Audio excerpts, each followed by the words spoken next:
अकलमंद हंस। एक बहुत बड़ा विशाल पेड़ था।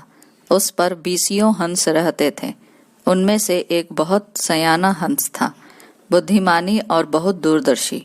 सब उसका आदर करते, ताऊ कहकर बुलाते थे।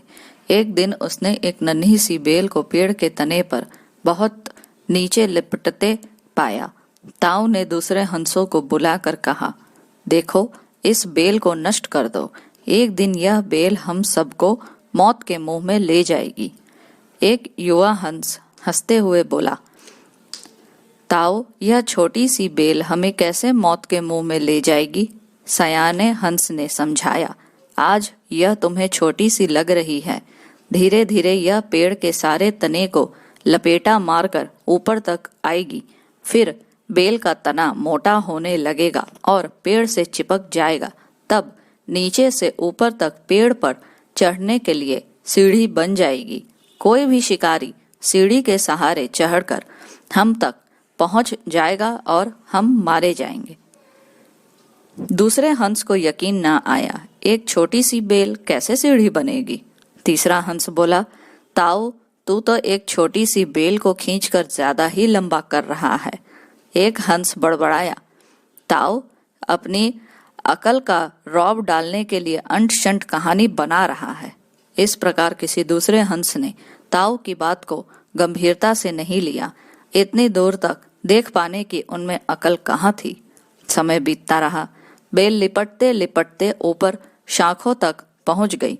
बेल का तना मोटा होना शुरू हुआ और सचमुच ही पेड़ के तने पर सीढ़ी बन गई, जिस पर आसानी से चढ़ा जा सकता था।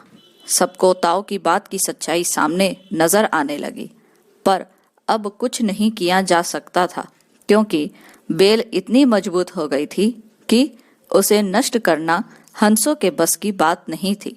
एक दिन जब हंस दाना चुगने बाहर गए हुए थे, तब एक बहेलिया उधर आ निकला। पेड़ पर बनी सीढ़ी को देखते ही उसने पेड़ पर चढ़कर जाल बिछाया और चला गया।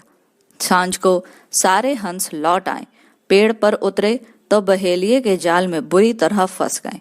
जब वे जाल में फंस गए और फड़फड़ाने लगे, तब उन्हें ताऊ की बुद्धिमानी और दूरदर्शिता का पता लगा। सब ताऊ की बात न मानने के लिए लज्जित थे और अपने आप को कोस रहे थे। ताऊ सबसे रुष्ट था और चुप बैठा था।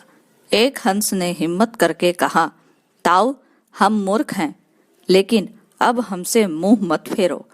दूसरा हंस बोला, इस संकट से निकालने की तरकीब तू ही हमें बता सकता है। आगे हम तेरी कोई बात नहीं टालेंगे। सभी हंसों ने हामी भरी। तब ताऊ ने उन्हें बताया, मेरी बात ध्यान से सुनो। सुबह जब बहेलिया आएगा, तब मुर्दा होने का नाटक करना। बहेलिया तुम्हें मुर्दा समझकर जाल से निकालकर जमीन पर रखता जाएगा। वहां भी मरे समान पड़े रहना। जैसे ही वह अंतिम हंस को नीचे रखेगा, मैं सीटी बजाऊंगा। मेरी सीटी सुनते ही सब उड़ जाना। सुबह बहेलिया आया। हंसों ने वैसा ही किया जैसा ताऊ ने समझाया था। सचमुच बहेलिया हंसों को मुर्दा समझकर जमीन पर पटकता गया। सीटी की आवाज के साथ ही सारे हंस उड़ गए। बहेलिया अवाक होकर देखता रह गया।